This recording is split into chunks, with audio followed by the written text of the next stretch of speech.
पंजाब का अंग्रेजी साम्राज्य में विलय।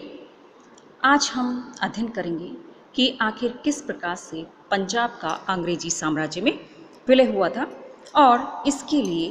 अंग्रेज और पंजाब के मध्य युद्ध लड़े गए, जिनके द्वारा पंजाब को अंग्रेजी साम्राज्य में विलय किया गया, जिसमें पहला सिख युद्ध जो था वो 1845 से 46 के मध्य लड़ा गया।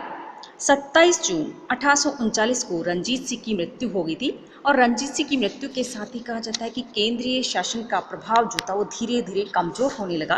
क्योंकि रणजीत सिंह ने जिस ढंग से शासन व्यवस्था स्थापित की थी उसे प्रभावशाली ढंग से चलाने के लिए शासक में व्यक्तिगत योग्यता का होना बहुत ज़्यादा जरूरी था और दुर्भाग्यवश रणजीत सिंह का कोई भी उत्तराधिकारी उस आवश्यक योग्यता को प्रमाणित नहीं कर पाया और राजा के किसी मंत्री, सेनानायक अथवा अधिकारी में भी वैसी योग्यता का परिचय नहीं दिया और राज्य के प्रमुख सरदारों तथा अधिकारियों ने अपने अपने व्यक्तिगत स्वार्थों की पूर्ति के लिए कुचक्र, षड्यंत्र और हत्याओं का सहारा लेना शुरू कर दिया और सिख सेना को आर्थिक सुविधाएं और प्रलोभन देकर उनका समर्थन प्राप्त करने का प्रयास करना शुरू कर दिया। अतः सेना को राजनीति पर हावी होने का अवसर मिल गया और सेना का समर्थन उस किसी भी नेता को प्राप्त हो सकता था जो उसे अधिक से अधिक फायदा पहुंचाता था और ऐसी स्थिति में राजनीति और शासन पर सेना का प्रभाव बढ़ाना बहुत ज़्यादा जरूरी था। जब सिख राजनेता सेना के अनियंत्रित प्रभाव से दुखी हो गए तो उन्होंने सेना की शक्ति कमजोर बनाने का षड्यंत्र रचा और इस षड्यंत्र का मुख्य उद्देश्य था सिख सेना को अंग्रेजों से भिड़ाकर उसको परास्त कर देना और इसी षड्यंत्र के प्रथम सिख युद्ध जो है आरंभ हुआ था। नेक्स्ट बात आती है कि इन सिख युद्ध और अंग्रेजों के मध्य जो युद्ध हुआ था उसके प्रमुख कारण कौन कौन से रहे थे। पहला कारण आता है रणजीत सिंह के कमजोर उत्तराधिकारी,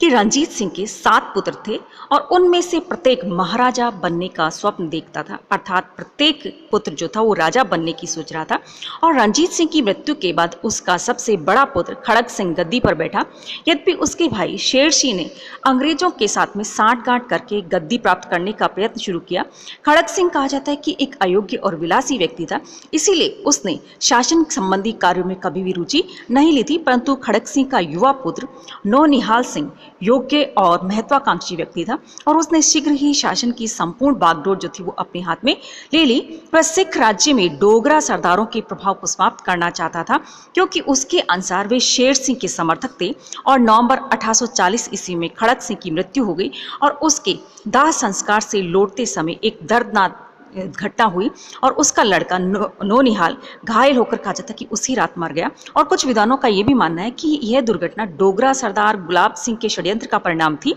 खड़ग सिंह और नौनिहाल सिंह की मृत्यु के बाद डोगरा सरदारों ने रणजीत सिंह के पुत्र शेर सिंह का पक्ष लिया और सिंगनवालिया सिख सरदारों ने खड़ग सिंह की विधवा चांद कौर को गर्भवती बताया तथा पुत्र होने तक उसे संरक्षिका के रूप में कार्य करने का प्रस्ताव दिया और दोनों ही पक्षों ने अंग्रेजों से सहायता प्राप्त करने का पूरा प्रयास किया, जिससे अंग्रेजों को पंजाब की राजनीति में सक्रिय भाग लेने का अवसर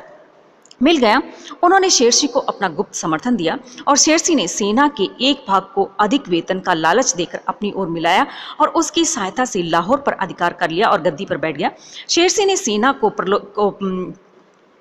प्रलोभनकारी राजनीति में घसीटकर सिख राज्य के पतन का मार्ग जो वो उसने खोल दिया था। शेरसिंह के लिए बताया जाता है कि वह अयोग्य शासक था और वह राज्य की बिगड़ती हुई स्थिति को नहीं संभाल सका। उधर अंग्रेजों ने भी सिख राज्य को कमजोर बनाने की तरफ बहुत ज्यादा ध्यान दिया। अंग्रेजों के कहने पर सिंघनवालिया सरदारों ने फिर से दरबार में स्थान दिया गया, जो कि डोगरा सरदारों के शत्रु थे। फलस्वरूप अब सिंघनवालिया व डोगरा सरदारों के मध्य संघर्ष हो गया और 1842 ईस्वी में डोगरा सरदारों ने चांद कौर का कत्ल कर दिया। तब सिंघनवालिया सरदारों ने सितंबर 1843 ईस्वी में शेर सिंह और उसके पुत्र प्रताप सिंह की हत्या करवा दी। अब सिख राज्य में हत्याओं का सिलसिला चल पड़ा और ध्यान सिंह के लड़के हीरा सिंह ने सेना की सहायता से लाहौर पर अधिकार करके अनेक सिंघनवालिया सरदारों को मौत के घाट उतार दिया और हीरा सिंह के समर्थन से रणजीत सिंह की 9 वर्षीय पुत्र दलीप सिंह को गद्दी पर बैठाया गया तथा रणजीत सिंह की विधवा रानी जिंदन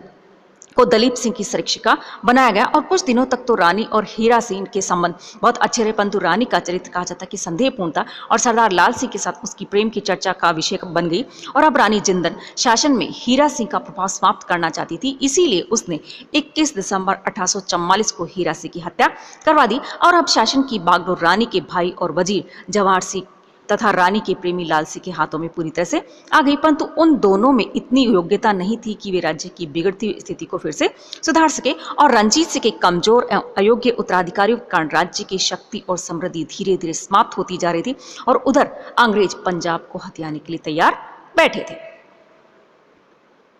दूसरा कारण आता है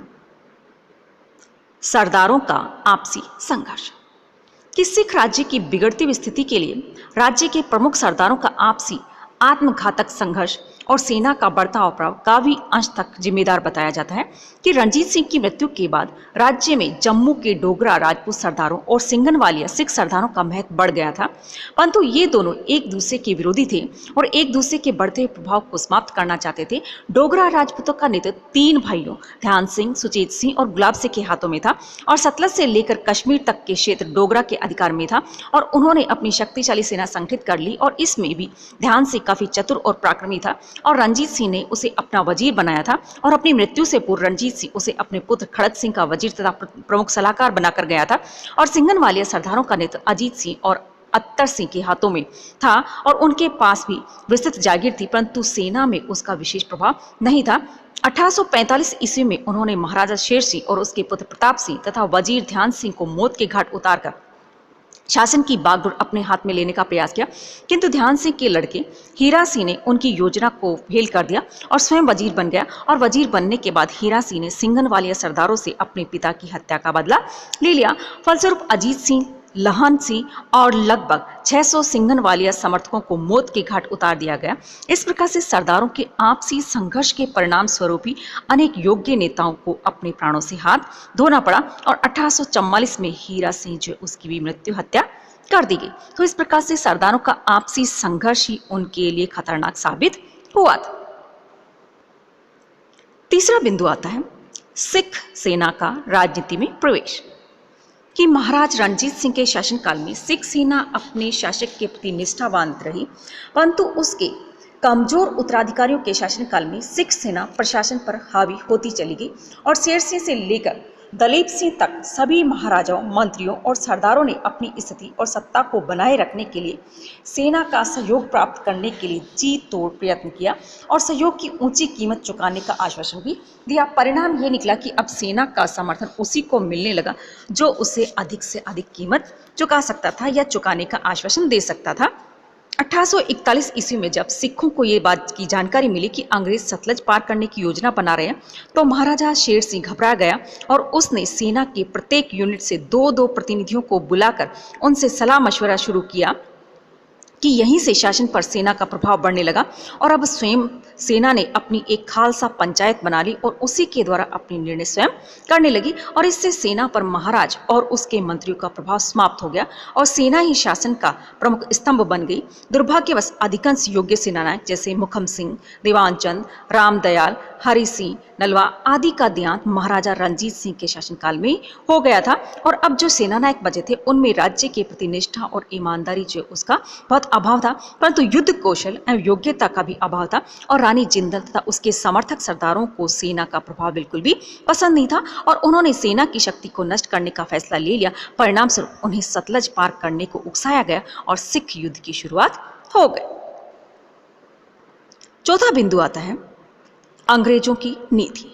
कि महाराजा रणजीत सिंह की मृत्यु के साथ ही अंग्रेजों की नीति में परिवर्तन आ गया और वह पंजाब को अपने साम्राज्य में मिलाने का स्वप्न देखने लगे। फरवरी 1840 ईस्वी में ऑकलैंड ने सिखों से लड़ने की इच्छा व्यक्त की थी, परंतु चूंकि अभी तक सिख सरदारों ने अंग्रेजों के प्रत्येक आदेश का पालन किया था, अतः अंग्रेजों के पास लड़ाई छेड़ने का कोई बहाना नहीं था। अंग्रेज चाहते थे कि पंजाब में एक ऐसा वातावरण तैयार किया जाए जिससे कि उनके आक्रमण का औचित्य जो उसको सिद्ध किया जा सके, और इंग्लैंड का लोकमत भी उनसे अप्रसन्न नहीं हो। इसके अनुरूप उन्होंने गुलाब सिंह, लाल सिंह, तेज सिंह जैसे स्वार्थी सरदार जो उनके साथ में साठगांठ करना शुरू कर दिया, और 1842 ईस्वी में लॉर्ड एलनबरो के गवर्नर जनरल बनकर आते ही ब्रिटिश सरकार ने पंजाब की तरफ विशेष ध्यान देना शुरू कर दिया, क्योंकि प्रथम अफगान युद्ध में अंग्रेजों को भारी हानि उठानी पड़ी थी और पंजाब में भी अराजकता फैली हुई थी। ऐसी स्थिति में भारत की उत्तर पश्चिमी सीमा काफी कमजोर दिखाई दे रही थी, और यही कारण है कि मार्च 1842 ईस्वी में ड्यूक ड्यूक ऑफ वेलिंगटन ने एलन बरो को यह सुझाव दिया कि वह सतलज नदी पर सबसे कमजोर स्थल पर सेना इकट्ठी करके तथा फिरोजपुर और लुधियाना की सुरक्षा का पुख्ता इंतजाम करे, और उसी के अनुरूप एलन बरो ने सरहिंद पर 1500, इसके अलावा 15,000 और सैनिकों को तैनात करके ये आदेश जारी किया कि इसके बाद एलन ब्रो सिख सेना में असंतोष पैदा करने में लग रहा और अपने अधिकारियों से विचार करता रहा कि पंजाब में व्याप्त अव्यवस्था जो उसका लाभ उठाने के लिए ब्रिटिश सरकार को किस प्रकार से या कौन सी नीति अपनानी चाहिए। और इससे पता चलता है कि सतलज के पार घटने वाली घटनाओं और उनसे उत्पन्न कठिनाइयों के प्रति ब्रिटिश सरकार पूरी तरह से सतर्क थी और सिखों से युद्ध निश्चित था, परंतु ब्रिटिश सरकार पूरी तैयारी के बाद युद्ध करना चाहती थी और इसीलिए सतलज सेना में क्षेत्र में सेना की संख्या में काफ़ी वृद्धि की जाती रही और 1845 ईस्वी में सतलज सीमा पर 40,000 से अधिक सेना, अंग्रेजी सेना और 94 तोपें तैनात की जा चुकी थी और अब उन्हें केवल बहाने की आवश्यकता थी जिससे कि युद्ध को शुरू किया जा सके, क्योंकि उन्हें अब भी इंग्लैंड के लोकमत का भय बना हुआ था। जब ब्रिटिश सरकार ने सतलज के पूर्वी तट पर लाहौर सरकार के अधिकृत क्षेत्रों को अपने अधिकार में ले लिया तो सिख सेना में उत्तेजना फैल गई